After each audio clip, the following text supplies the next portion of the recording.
Olá, hoje no Mundo Político, a consciência negra, as lutas de um povo e o direito à memória. Pela primeira vez, vivemos o 20 de novembro como um feriado nacional, o Dia da Consciência Negra. Mas esse feriado tem também outro nome, Dia Nacional de Zumbi, o líder guerreiro do Quilombo de Palmares. Reverenciado como símbolo de resistência contra a escravidão, Zumbi foi morto exatamente nessa data, em 1695. Quase 3 séculos e meio se passaram, mas vários desafios ainda se impõem ao povo negro. Um deles, a possibilidade de contarem as próprias histórias e as de seus antepassados, não raro esquecidos pelos registros históricos oficiais. Nossa convidada de hoje é a historiadora e professora Lucimar Felisberto, autora de diversos livros, dentre eles um que conta a saga da própria família, que remonta ao período da escravidão no Brasil. Professora Lucimar, bem-vinda ao Mundo Político. Olá, Heitor. É um prazer estar aqui. É muito bom entender que a sociedade brasileira está pensando na importância dessa data, inclusive pautando o tema num programa como esse. Professora, eu vou começar com a figura de Zumbi dos Palmares, que voltou a pautar a imprensa e, consequentemente, a sociedade nesse 20 de novembro, em razão desse novo feriado nacional. Eu queria começar a nossa conversa te ouvindo sobre o simbolismo da figura de Zumbi no tempo dele e, especialmente, para os dias atuais, momento em que o povo negro ainda enfrenta aí tantas lutas por equidade e por direitos. Pois é, Heitor. A gente pode pensar na importância de Zumbi dos Palmares no âmbito da relevância de um herói para as sociedades. A gente tem, historicamente, a figura de Tiradentes, recuperado como um herói nacional, que não abrangia as lutas negras. Zumbi dos Palmares ele vem cumprir esse papel de um herói que pensa, sobretudo, na representatividade negra, representando essa parcela, né, da população brasileira que precisava ter um representante das suas lutas. O simbolismo de Zumbi vem, sobretudo, da sua resistência, por ele ter não aceitado negociar a liberdade de nenhum dos palmarinos em sua época. Perfeito, professora. Eu já vou avançar aqui para o seu livro e eu queria entender da senhora de que forma que a escravidão no Brasil, de que forma que ela toca a história dos seus antepassados, uma história aí que você busca recontar na obra aí de sugestivo nome A Saga dos Felisbertos. E emendando, o que te motivou a esse registro e de que forma que ele foi elaborado? Pois é, eu sou historiadora de uma perspectiva de história social da escravidão. Dentro desse campo de história social da escravidão, a gente pauta diversos temas, entre eles a migração negra, principalmente as migrações de ex-cativos que foram escravizados nas diversas fazendas interioranas que vieram ocupar os centros urbanos e de maior dinamismo econômico. Uhum. Essa já era uma pauta, né, um tema historiográfico da minha corrente, do meu campo de investigação. Analisando diversos documentos que era possível, através dele, reconstituir as histórias desses personagens, eu vi muita similaridade com as trajetórias dos Felisbertos, né? Dos membros da minha família. Então, a gente pensando que a gente tem 130 e poucos anos de abolição da escravidão, é possível pensar nesse deslocamento de famílias, né? A gente tem aquela cena clássica de uma das novelas Terra Nossa, se eu não me engano, da Rede Globo, que fazia essa cena de várias pessoas saindo das fazendas onde haviam sido escravizados, rumo a gente não sabe aonde, né? Mas os historiadores vêm se interessando para saber para onde foram, né? Qual foram os destinos daquelas parcelas de cativos que foram libertados com a Lei Áurea. Mas não só isso, né? Mas também pensar nas trajetórias, nas vivências dos escravizados pós-Lei Áurea e pós aquisição de sua liberdade. No caso de pesquisadoras negras como eu, a gente acaba sendo atravessada pelos nossos objetos de pesquisa. Então, foi isso que ocorreu. Eu ouvi, durante toda a minha infância, histórias de vidas dos meus pais que iam muito ao encontro daqueles registros que eu encontrava, sobretudo em processos cíveis, né, que descreviam as vivências e a vida material de muitas pessoas negras nas condições de escravizadas, de libertas, ou mesmo de livre, né? Porque a gente tem um registro muito interessante que, nos finais do século XIX, de cada 10 pessoas negras, 6 já era livre ou liberta, né? Então, a gente tem também essa maioria de pessoas livres convivendo com escravizados e que a gente precisa entender um pouco as suas experiências, né? Então, é sobre isso. É sobre isso no sentido de dizer que fazia todo sentido me colocar no modelo autoetnográfico dentro das pesquisas que eu realizava, e daí o resultado desse meu livro, A Saga dos Felisbertos. Professora, me consta aqui que você chegou a visitar fazendas onde seus antepassados viveram aqui em Minas e no Rio de Janeiro. Como é que repercutiu em você estar nesses lugares aí onde seus familiares viveram? Que sentimentos que afloraram aí dessa experiência? Quando eu fiz essas viagens, eu levei os meus pais, né? A minha mãe e meu pai me acompanhou em 2009 pelas fazendas. Eles me mostraram o local onde foi a primeira escola, os locais das fazendas, onde eles brincavam, os morros que eles atravessavam para ir para a escola, para chegarem às vendas.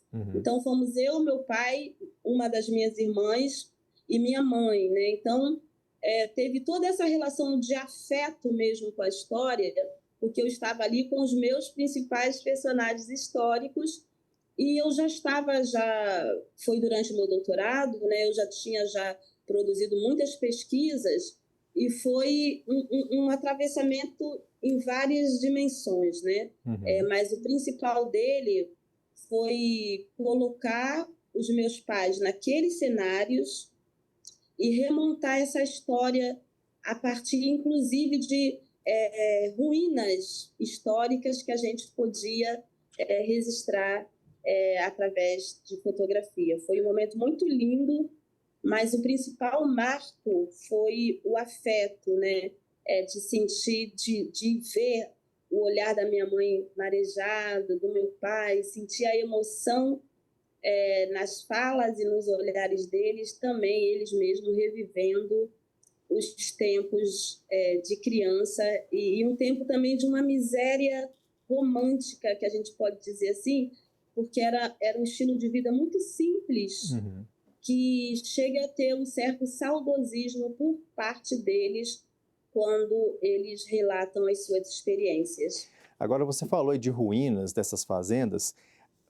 Ficou também algum sentimento ruim, assim, de pensar na dor, no sofrimento de famílias de antepassados ainda mais antigos aí, que eles possam ter enfrentado nesses locais?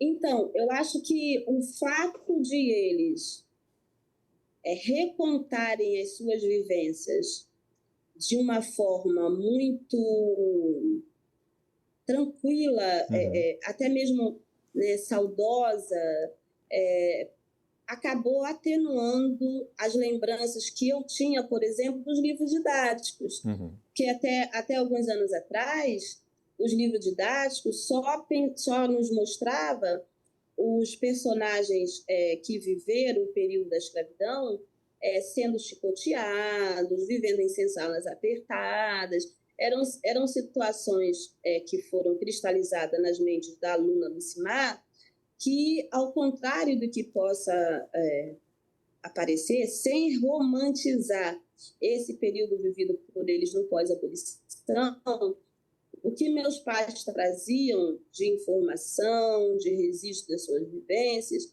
eram vivências familiares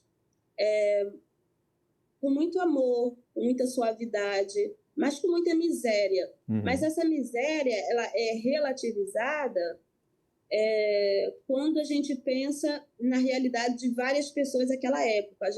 Ela acaba sendo classificada como miserável em comparação, por exemplo, com a qualidade de vida que nós temos acesso hoje.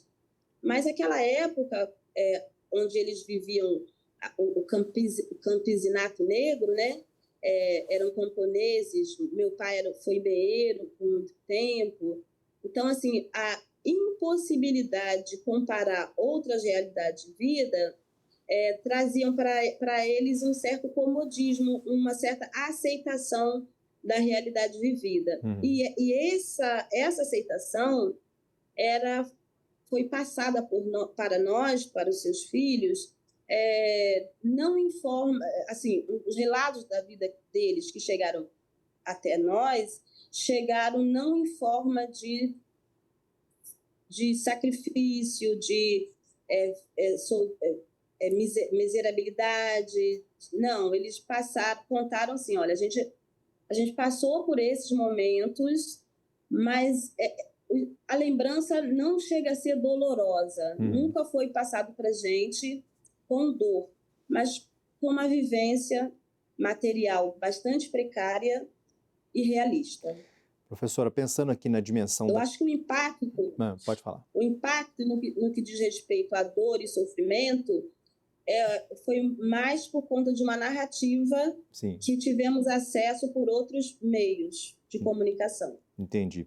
Professora, pensando aqui então na dimensão da pesquisa em si, da busca por documentos, por registros, que desafios que a senhora encontrou para resgatar a história da sua família? Eu aproveito nisso para perguntar sobre as dificuldades para se recompor a história do povo africano escravizado aqui no Brasil, essa questão da disponibilidade de documentos oficiais. Quais as dificuldades aí nesse processo? É verdade. Assim, tanto há 15 anos atrás, quando o projeto do livro nasceu, como há 5 anos atrás, quando de fato eu dei materialidade a esse projeto, as fontes, principalmente fontes cartoriais, que eu tive a intenção de consultar, né, elas eram inexistentes. Meus pais viveram na zona da Mata Mineira, mas na região de Juiz de Fora e Bicas.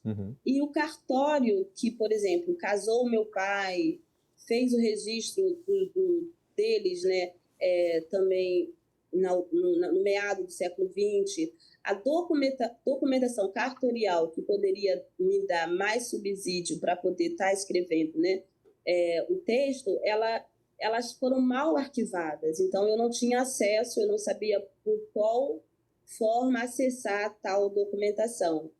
A gente hoje tem a utilização de diversos outros tipos de fontes, né? Como, por exemplo, diários, documentação de acervos familiares. E a maioria das famílias negras, como foi a minha, eles não tinham esse acervo para disponibilizar para que sejam feitas pesquisas nos dias atuais. Então, assim, a gente ainda tem a possibilidade de acessar documentações do século XVIII, mas são, na maioria das vezes, documentações que só entre linhas reconta a história negra, né? Por exemplo, muitos dos bons resultados de pesquisa, eu tive agora contribuindo numa pesquisa sobre alguns personagens que a gente está agora resgatando o protagonismo, e a documentação policial ou judicial acaba sendo a nossa principal fonte, né? Que através dos processos cíveis, a gente tem o relato de muitos dos personagens do 800 que nos dão acesso à vivência de pessoas negras. Mas, assim, eu tenho uma grande amiga que fez uma pesquisa lá em Santa Leste, em Magé, e ela teve disponibilizado todos os dados pessoais de uma família proprietária de uma grande tecelaria, né? Então, assim, o ponto de vista dos de cima acaba sendo um pouco mais possível da gente recuperar. Agora, os de baixo, que a gente está também interessado em suas experiências, a gente acaba tendo muita dificuldade de encontrar os registros que recontem as suas histórias. Então, essa possibilidade de usar a autoetnografia, de fazer um cruzamento com a história do tempo presente, com a história oral, e acaba facilitando, ou então possibilitando algumas reconstituições de histórias de famílias negras, como foi o caso desse livro que eu publiquei. Pois é, você recorreu também a essa questão da história oral, né, do registro. Exatamente, Isso exatamente. E como é que foi esse processo? Como é que foi ter acesso a isso? Como que foi escavar essas histórias aí nesse percurso? Então, primeiramente foi emocionante, né? Aham. Porque hoje em dia todos os membros da minha família têm uma narrativa muito coerente para contar sobre a história das nossas vidas, né? Mas, assim, contactar todos os mais velhos ainda vivos, né? Infelizmente, muitos deles hoje já não estão mais entre nós. Então, assim, eu fui a todos os tios da linhagem dos Felisbertos e fiz entrevistas longas com todos eles, cruzei as informações, procurei na bibliografia mineira, né, temas que legitimassem as suas falas ou então ampliasse os seus conteúdos, né? Mas a primeira experiência foi conversar com os mais velhos. Uhum. E foi, como eu falei, uma coisa emocionante, porque o livro foi uma surpresa para mim mesma, né? Uhum. Eu mesma acabei, aos poucos, em cada relato que me era contado, também recuperando essa história. Se hoje as pessoas têm acesso a esse livro, eu posso dizer que eu fui a primeira a ficar inteirada da narrativa e que teve a primeira emoção ao escrever o livro. Professora, a gente teve o 20 de novembro, que é um dia de luta, um dia de resistência, e dando um salto aí no tempo, já nos anos agora 2020, a gente testemunha no Brasil a luta do povo negro esbarrar em discursos e movimentos de deslegitimação manifestados, inclusive por agentes públicos, inclusive agentes negros. A gente teve aí recentemente o ex-presidente da Fundação Palmares, Sérgio Camargo, repercutindo quando ele propôs mudar o nome da Fundação Palmares para a Fundação Princesa Isabel. Movimentos que, como também vimos, ecoam em setores da sociedade alinhados aí com esse tipo de postura. Eu te pergunto, que impactos e desafios adicionais acontecimentos assim trazem para as lutas negras aqui no país? A gente tem um grupo de professores latinos-americanos que estão pautando muito a necessidade de decolonizar, né? Uhum. Porque eles estão contribuindo com a perspectiva de afirmar que houve uma certa colonialidade, né? Uma colonização do comportamento das pessoas. Alguns de nós, negros e não negros, vivendo todos esses anos, não só os anos pós-escravidão, mas até os seus anteriores, experimentando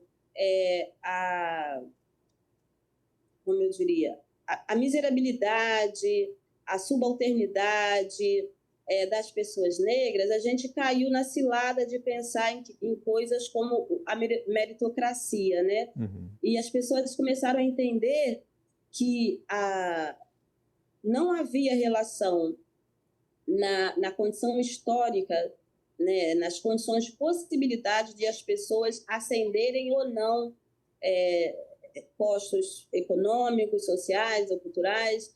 E isso fez com que alguns de nós, inclusive homens e mulheres negras, depositassem nos subalternizado a culpa pela sua subalternidade, sem entender o processo histórico que os subalternizou, né? Então, pessoas como o Camargo e também muitos negros que a gente convive, eu na minha família tem pelo menos uns 3, né?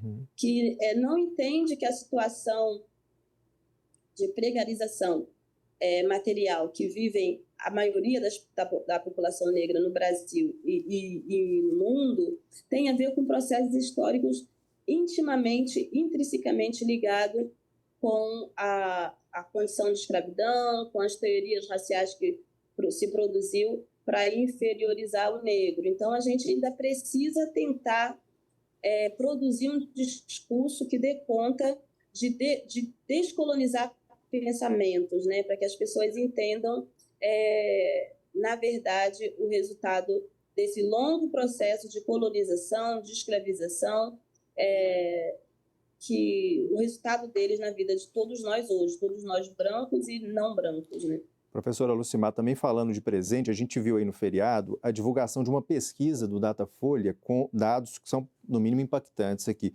Quase 60% da população considera o Brasil um país de maioria racista e, no dado geral, 45% das pessoas consideram que a discriminação racial piorou nos últimos anos. Entre as pessoas pretas, essa percepção é ainda pior. 54% dizem que a coisa piorou nos últimos anos. Como é que você interpreta resultados como esses e quais saídas possíveis para reverter esse cenário? Então, a minha principal interpretação é positiva, né?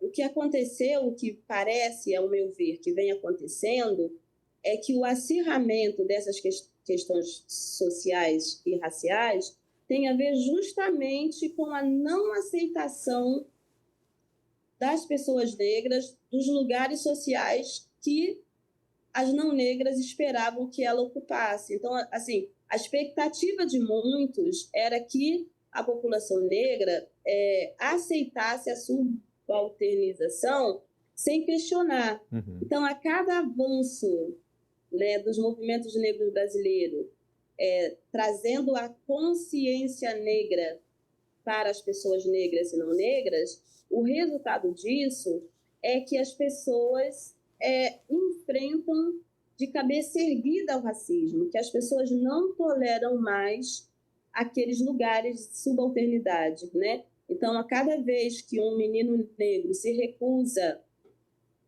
a ser revistado pela polícia apenas por conta de um perfilamento racial, a gente vê manchetes, infelizmente, algumas delas, ocasionando na morte desses personagens, mas também a gente tem uma maior incidência de denúncias, né? Então, o resultado dessa pesquisa tem a ver também com esse aspecto, uhum, né? Do pertencimento racial ter agora um valor diferenciado a ponto de as pessoas estarem se posicionando em relação ao racismo. Entendi. Professora, a gente está caminhando para o final aqui, mas acho que dá tempo ainda de mais uma pergunta. E dentro dessa conjuntura que a gente vive hoje, como é que você analisa o fato de que até mesmo forças progressistas da sociedade começam a relegar uma importância secundária para as chamadas pautas identitárias, frente, por exemplo, a questões de fundo econômico? Como é que fica essa questão de mesmo pessoas progressistas estarem aí minimizando, digamos assim, a importância dessas questões identitárias no debate público? Assim, à primeira vista, pode até se considerar que é minimização. Mas mesmo quando a gente surgiu com a proposta de cotas raciais, a gente entendeu que elas eram temporárias, que a gente precisava tentar um pouco equilibrar, se é possível, as condições socioeconômicas da população negra para que eles tivessem acesso à escola, ao hospital de qualidade, né, à universidade mesmo, um posto de trabalho que tivesse um retorno econômico considerável, assim como as outras parcelas da sociedade brasileira. Então, se pensar agora em outras pautas, não chega a ter a ver com o abandono dessas pautas raciais. Uhum. Mas a questão racial que diz respeito à emancipação do negro, ela é transitória e sim, por exemplo, a gente precisa ter pessoas negras em outros pontos estratégicos da sociedade brasileira, né? A gente precisa agora preparar espaços para que a multidão de pessoas negras que estão saindo da faculdade com diplomas de advogados, de médicos, de jornalistas, de historiadores, de gestores públicos, de arquitetos. As pessoas precisam ter espaço de atuação. Então, a gente pode ler isso de uma outra forma e considerar que mesmo os progressistas, agora interessados em outras pautas, eles não estão abandonando as pautas identitárias. Eles estão observando essa outra necessidade de acomodação dessas pessoas, de nós que agora temos capacidade técnica, inclusive, de ocupar outros postos de trabalho. Então, assim, a gente tem vários movimentos negros ainda preocupados com as pautas identitárias, mas a gente precisa avançar no sentido de garantir ocupações, oportunidade da população que agora tem capacidade, população negra, que agora tem capacidade de gestão, de atuação política, econômica, social, ocupar certos espaços na sociedade brasileira. Então, eu acho que menos pensar no afrouxamento da luta identitária, mas sim pensar no avanço da luta pela emancipação do povo negro. Pela conquista de mais direitos, né, professora? Além desses de acesso. Exatamente. Que a senhora falou, de acesso, de qualificação, mas dar passos adicionais além desses. Exatamente. Professora, agradeço imensamente o prazer de tê-la conosco aqui no Mundo Político no dia de hoje. Volte sempre. Eu agradeço a oportunidade. Até uma próxima vez. Eu conversei com a historiadora e professora Lucimar Felisberto, autora de diversos livros, dentre eles um que conta a saga da própria família, que remonta ao período da escravidão no Brasil. O Mundo Político fica por aqui. Obrigado pela sua audiência e até a nossa próxima edição.